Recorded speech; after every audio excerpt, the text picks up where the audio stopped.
Thanks, Vali, for joining us at India Economic Conclave. I think, he deserves a bigger round of applause.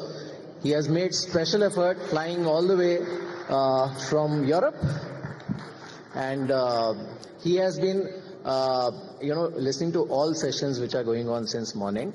But we'll come back to our topic. It's quite interesting, India, Trump, and, geopolitics.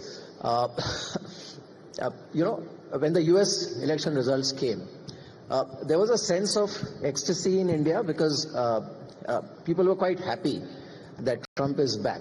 I mean, a very large part of population was quite happy. And there is a belief that he'll be good for India. We'll get to that.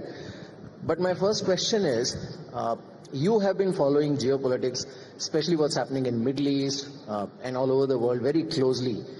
How are you looking at the geopolitical world at this point in time? Well, first of all, thank you very much for inviting me to this conclave. It's really great being here. I mean, in many ways, just the election of President Trump changes everything because, first of all, his priority is the United States. His first priority is America, which means that geopolitical issues generally matter to him less. He's not one who has a vision that I'm going to change the world in terms of his geopolitics. Secondly, his agenda internationally is really geo-economics, which is to ensure America's primacy in global economic affairs, and that makes China first and then Europe his primary targets. Geopolitics really to him only matters insofar as geoeconomics matters.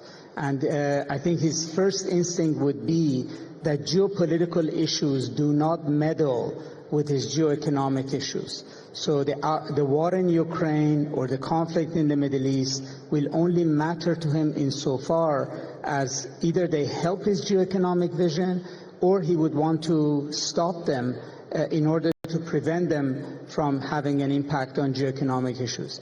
So everything, the way we think about Ukraine or the way we think about the Middle East and where it's going has to be understood in terms of Trump's priorities. Right. In Indian context, and it's happening quite close to, our borders geographically, if not immediate borders. But what's happening in Middle East, and I want to start with Syria, because that's the most recent development, but you also have the Israel conflict, which is brewing for quite some time, and then you have the Red Sea situation, which is going on for quite some time. So let's start with Syria right now. What has happened in Syria? What kind of impact it will have in the Middle East? Well, the war in Gaza that started on October 7th was initially seen as a localized war between Palestinians and Israelis as a reaction to a terrorist attack and then about Israel's security. But it's almost like a crack that opens in a wall or on the ground, and it keeps expanding and expanding. And so we saw that it went from Gaza, it went to Lebanon, it involved Iran, and now it's gone to Syria. Now, the importance of Syria is that what's happening in Syria is going to change the balance of power in the region as a whole. It's changing the balance of power between Iran and Israel because it's really expelled Iran from the Levant area altogether, but it has given rise to Turkey as a new power player in the region. Turkey was behind the takeover of Damascus by the rebels. It's the rebels' main backer. It is now the foreign power on the ground in charge of Syria. We don't think of it that way, but in reality that's the case. So that changed the dynamic between Israel and Turkey because Israel's problem is no longer Iran in Syria. It's now Turkey in Syria managing that relationship. For Iran, the rise of Turkey in this manner has broad implications in the region.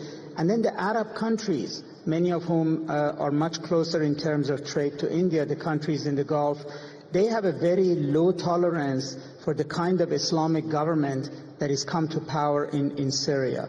And so they are going to be very involved in terms of protecting themselves from what might be the political implications of the takeover by an Islamist force in Syria. So Syria, in a way, is where the future of this region is going to be written.